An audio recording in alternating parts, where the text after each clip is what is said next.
Hey everyone, welcome back to Basically for Beginners Part 2.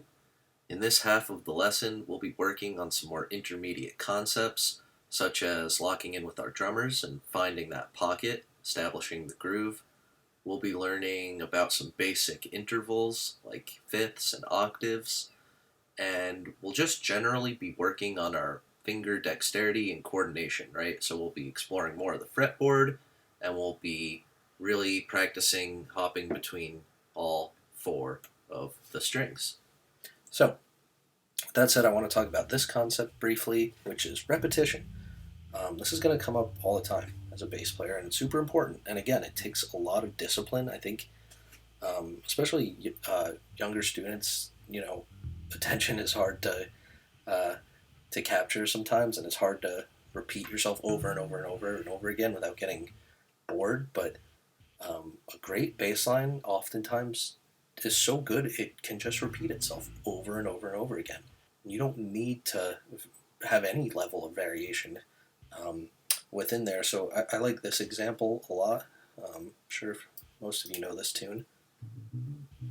Right, it's Jackie Wilson, fun little Motown groove. James Jamerson on bass, one of the greats. So listen to that bass line. It's doing this the whole time. It literally does that the whole time.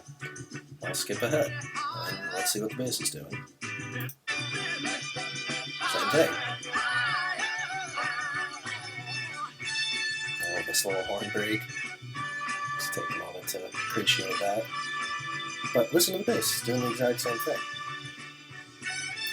So I like to show that as an example because a good bass line can repeat itself. And I'm not saying every bass line should. Obviously songs change sometimes and you need to change with the song, but repetition is super important, and it's something you should always keep in mind.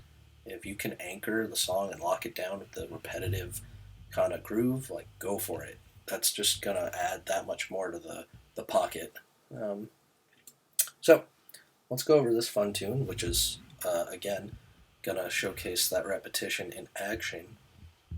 Cake by the Ocean is a really good beginner to intermediate song, but it's kind of, I love it because it provides so many different opportunities for scaffolding, and I'll show you what I mean after I take a little sip of water. So before we dig into the tune, like I was saying before, I think it's important that we count out some rhythms, right? We want to know what we're playing before we play it. So take a look at that rhythm. I've provided the traditional notation there, as well as we have tab. We have it all, and it's all counted out. So let's just vocalize the rhythm before we play it, right? So 1, 2, ready, and 1, and 3, and a 4, and 1, and 3, and a 4, and 1, and 3, and a 4, and 1, and 3, and a 4, and. Okay, so we've got that rhythm down, right? We know what we're playing rhythmically, okay? As for the notes, check this out. This is why I love this song so much for as far as a lesson goes. If you will, take your index finger and count up to the 5th fret on the big fat low E string, closest to our nose, not our toes. Okay? Count up to A, or sorry, the 5th fret, which is A. Put your index finger on that 5th fret.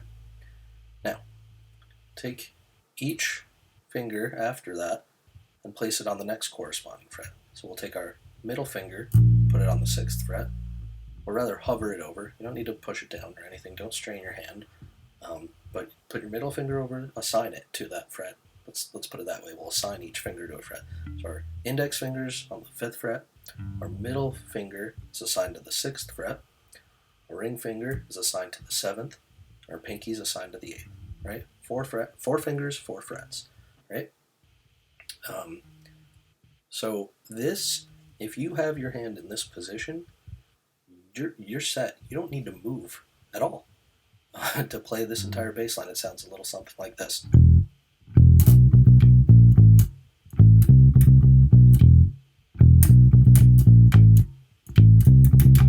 So look at my hand while I'm playing that. I'm not moving at all, really, other than lifting, but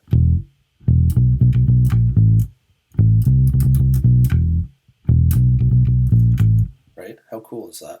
And I like that a lot because in the beginning, what many bassists struggle with is skipping strings, right? You could play this bass line other ways where you are involving other strings. But in the beginning, it's great to isolate it to one string. It'll also help a lot of the tiny muscles in these fingers develop because you're stretching them out a little bit and you're putting them to work. So, highly recommend playing it this way. And as far as scaffolding goes, maybe you're having a little trouble with the 16th note gallop, right, in the second half of the measure. Check this out. There's a million different ways you could play this song. Instead of doing, you could do this. And it would sound killer. You could do this. You could do, sorry, not that.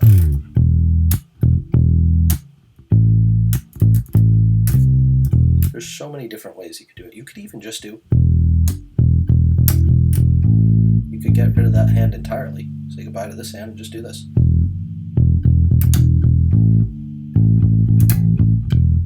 So there's so many different ways you could scaffold this down depending on where you're at. And I promise it'll always sound good. Which again kind of further emphasizes my point that the notes aren't that important, but the rhythm is.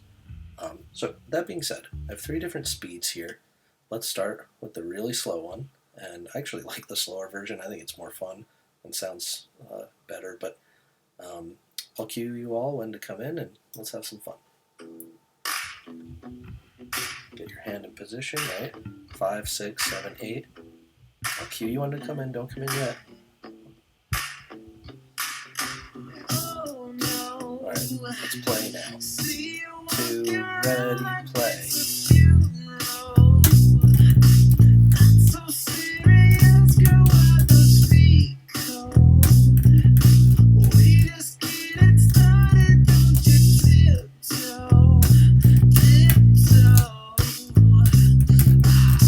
Now, if you're having trouble with that, try scaffolding it down, right? Check this out.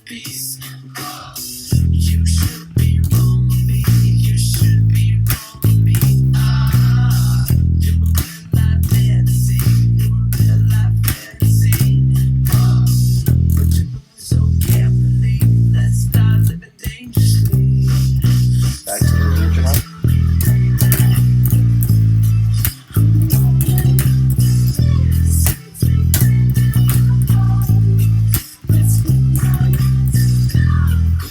You get the idea, right? Let's try it a little quicker. Slightly faster version. I'll cue you in better than I did last time. Here we go. Get your hands ready. 1, 2, ready, play.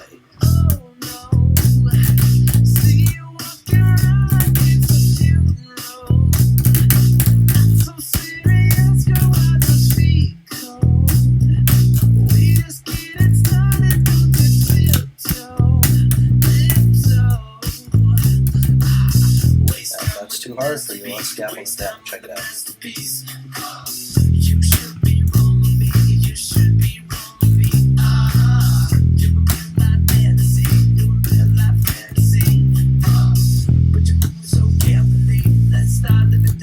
Back to the normal version.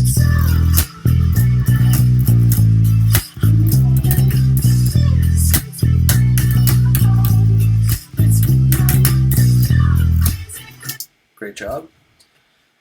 And now, for those of you who are feeling it, this is the regular speed version. It's going to sound really quick after the 2 slowed down versions we just played, and it is fast. So again, don't be afraid to scaffold down. Don't force those 16th notes if they're not coming out. There's so many different ways to scaffold this. Like I was showing you before, you could just do. You could just do. Or you could just do. And it would sound great. It would sound killer playing in the context with other players, playing the riff. So there's so many different ways to scaffold this down, but just for fun, let's play it at full speed. It's a little quick. I'll cue you when to come in. 1, 2, 1, 2, ready, play. Oh, no. See you walking around like it's a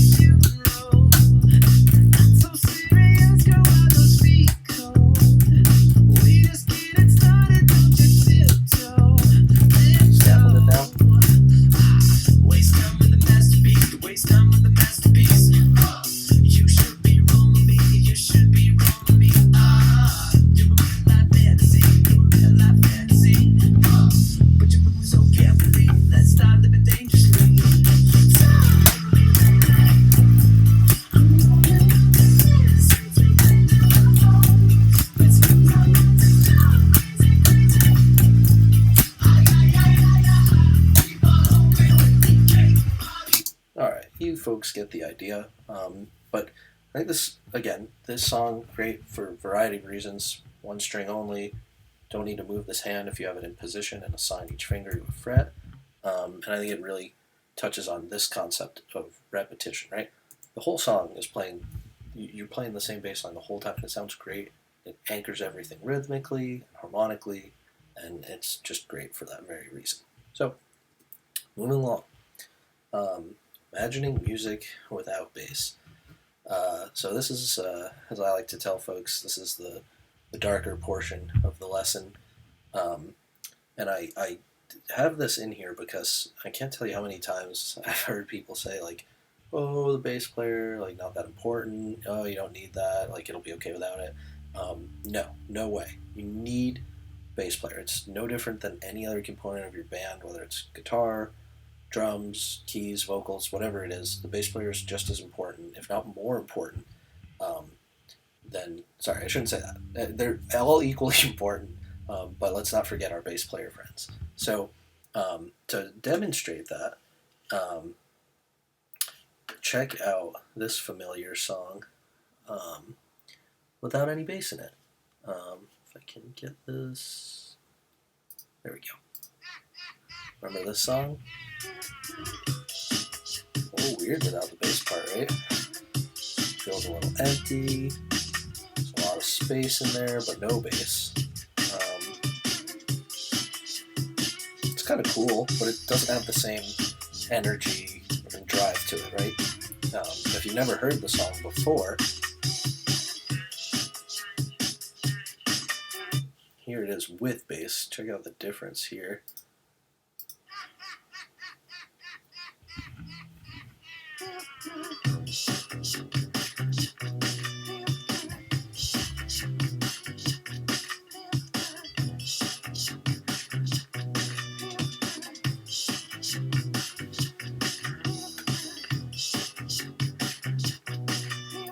Right? Pretty big difference.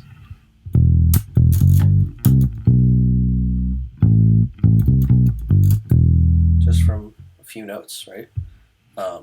Now, for those of you saying, well, come on, Mike, you picked a song that was just really bass heavy, so it's very obvious that the bass is missing and it makes, this empty feeling very present. And to those of you thinking that way, I've chosen another tune that does not, that isn't so bass driven, that isn't so bass heavy, but I still think without the bass, it sounds a little empty. Actually, for this one, I think I'm going to start with the bass, and then I'll show you it without. So check out this tune, maybe you recognize it. So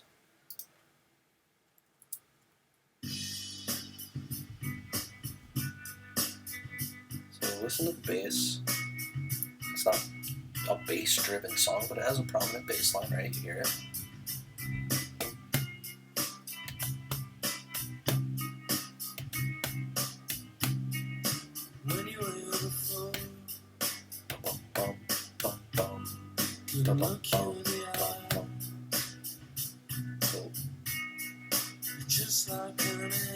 So hopefully you all heard the bass there, and you feel that pattern, right? Bum, ba-bum, bum, bum, bum, ba-bum, bum. So internalize that for a moment, and meet me back down here, where we're going to play it without the bass, but think of that rhythm and listen carefully.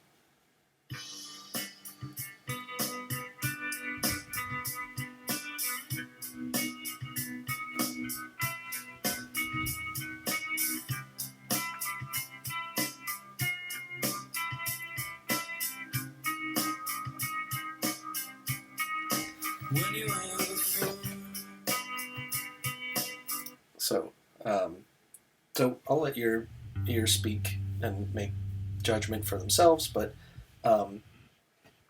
it's a lot different, right? With bass versus without. But if you're listening carefully to that rhythm, that pattern, bum, ba-bum, bum, bum, bum. If you listen to the no bass version, you may have noticed the bass drum was playing that rhythm, which kind of brings up my next important concept that we'll learn through Creep, which is your drummer. Listen to your drummer. They are your new best friend, right? Oftentimes our bass lines should and will line up with the bass drum. So, like we've been doing this whole lesson, let's vocalize the rhythm real quick.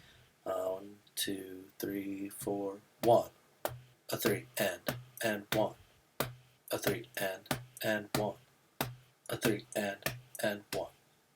A 3 and. Great. So we've got our rhythm internalized here, and that's exactly what the bass drum's doing, and that's what the bass is doing, and they're locked in together, and it's just making this song move. It's giving it motion, it's giving it the energy it needs, and let's play along. So this tune is pretty straightforward. You already know G and B, right? When you think back to the Taylor Swift song we were doing earlier. So for those of you who may have forgotten, we're going to count up to the 3rd fret. That's our G. Then if we put our middle finger on that 3rd fret, our index finger falls naturally almost onto the B. Okay? So G, B, and then the C is just 1 fret up from the B. It's the 3rd fret on the 2nd string here. So those are all the notes. You may notice in that 8th measure, there's a little walk up. Play it if you can. If not, just hang on the C. All good. No worries. So let's play along. Let's do the one. Let's play along with the bassless version. We will be the bass. I think there's no count in here, which I apologize for, but we'll just try to hit it as best as we can. If not, come in on measure 2. Ready? 1, 2, ready, play. B.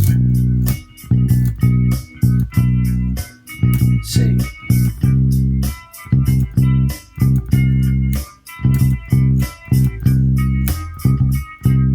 Walk up. Back to the top.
Get the idea.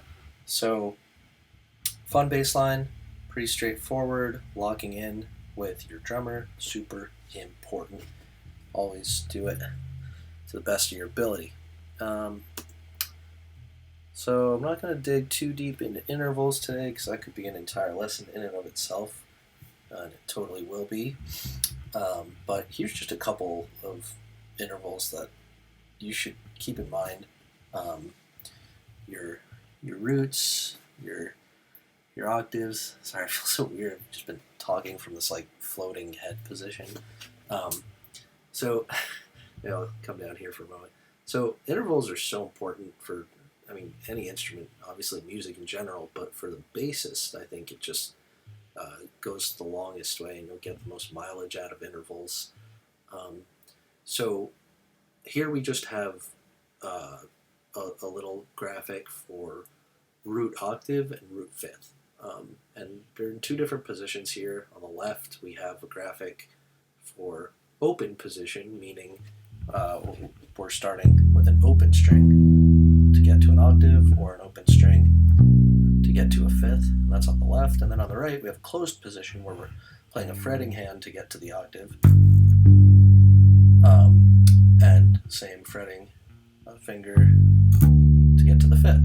So my good friend Gary Heimbauer once told me roots and octaves are like twins, and roots and fifths are like best friends, and there's certainly truth to that. They're safe notes. You can always play them. They're always going to sound good.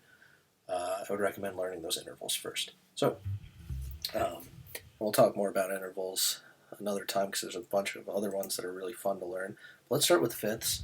Here's a fun little Beatles tune. Take a moment again to, let's say we're on the 3rd fret, as we've been doing a lot today. And again, looking back on that graphic, you can see we're in a closed position if we're on a 3rd fret here. So to get the 5th, it's the rightmost graphic there. We're just going to go down a string and up 2 frets. So the 5th would sound like this. 1, 5. Okay, so there's a bunch of them here. Let's give it a shot. 1, 2, 1, 2, 3, 4. Love, love me do. You know I love you. I'll always be true. So please, love me do. Love me do. One more time. Love, love me do. You know I love you. I'll always be true. So please, Stop. love me do. Love me Great. So there's a little 5th tune for you, and there's a bunch of them. I mean, any country kind of vibe is going to have that kind of thumping 1-5. But there's a bunch of situations you'll be encountering 5ths in, and now let's look at some octaves. So this is probably the most challenging slide on here. Actually, it definitely is. I don't expect you to be able to play this right away. I certainly couldn't. It takes a lot of practice, actually. So if you're familiar with the tune Flashlight, the actual bass line doesn't even use octaves. The actual bass line is simply that's it. That's the bass line.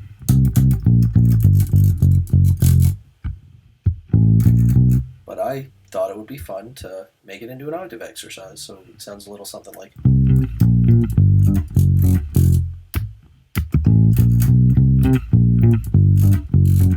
I like it a lot because it uses each string, right? So I have the little octave graphic for you there, and I have the tune in 3 different speeds. So at full speed, here's what it sounds like. Just I'll play along with it just so you can hear it. And actually, before I do, if you do want to play along, I have 2 alternative ways to play here that are a little easier. But in general, this is going to be a tough song to play because, again, you're using a lot of different strings and you're moving a lot. There's just a lot of motion here. Right, but you could also play it just in one position rather than using all 4 strings, just 2 strings, where you start on the 8th fret, right? That's an option. Or if it could help, you could add some rests in the middle so you have more time to move, right? That bottom example. Off, off, off. Right, so let's play along. Let's do the really slow one, actually. I'll cue you when to come in. Do your best. Work on some of the alternate approaches, if that could help, or try to play along with the written out example I have on top. Again, it's going to be really slow here. I find the slowed down version super fun. Sometimes I enjoy it more than the actual recordings themselves.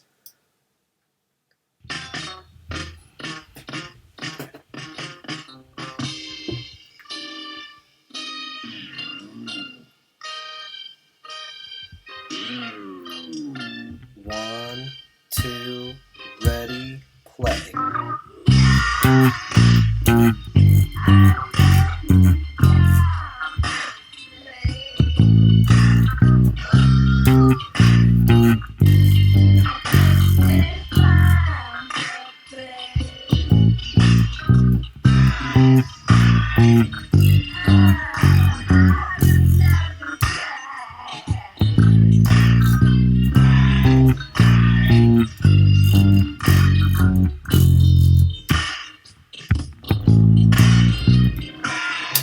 Okay, speed it up a hair for speed demons out there. Let's give it a shot.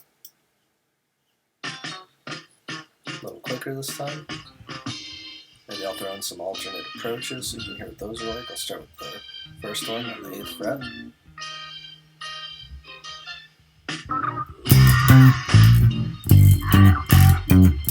I'll mess that up a little. Here we go.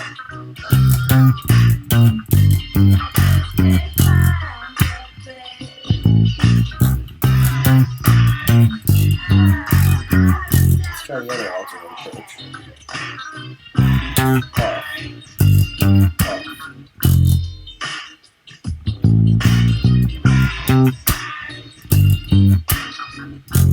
And standard right here.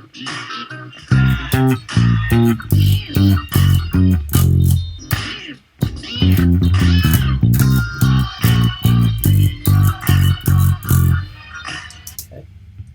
And the full speed version. Yeah, this is something to work towards, not something you necessarily should be able to do right out of the gate. So let's give it a shot. It's pretty quick.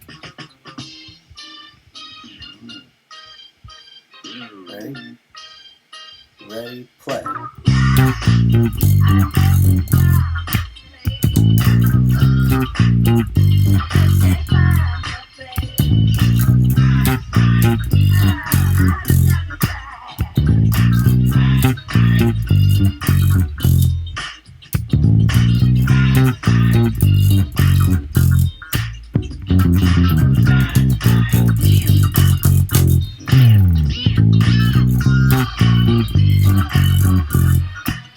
Alright, so those are tough, especially at full speed, but octaves are so important. You're going to end up playing them a lot as a bass player. This is a great exercise to work on, even if you're not playing along with the tune. This is just a great exercise. You're engaging with every single string. You're skipping strings. It's kind of everything all in one. So, anyways, we're getting towards the end here. We're not going to dig into any other intervals. We're not going to do these. So that's most of what we're going to cover today. Thank you all for... Sorry, let me get back down here. Thanks for joining me today. If you have any questions about bass playing, I'm happy to talk bass anytime. You can email me at Mike or Michael at littlekidsrock.org. I'm happy to hop on a call, vid chat, whatever it may be. Happy to answer any questions you may have. For those of you who stuck around and enjoyed the lesson, but maybe it wasn't quite enough, or maybe it was just a little too elementary or beginner for you. You're wondering what next? What should I do next? I would highly recommend just learning this scale, the minor pentatonic scale, if you don't know it. Super important for bass players. Scales are not just for guitar players. Learn them on bass too. Especially, like I was saying before, intervals are just wildly important for bass players, I think.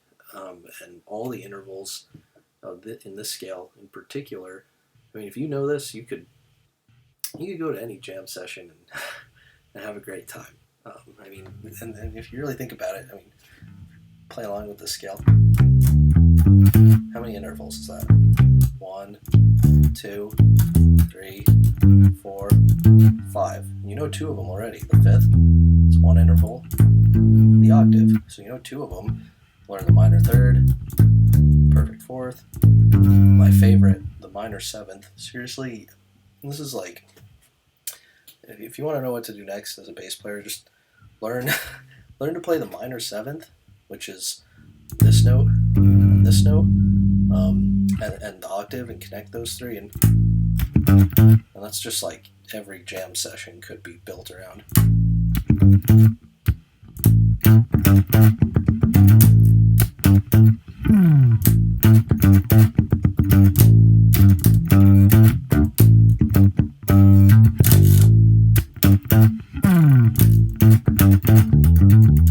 Anyways, I could go on and on all day, but I will let you folks go. Thanks for stopping by.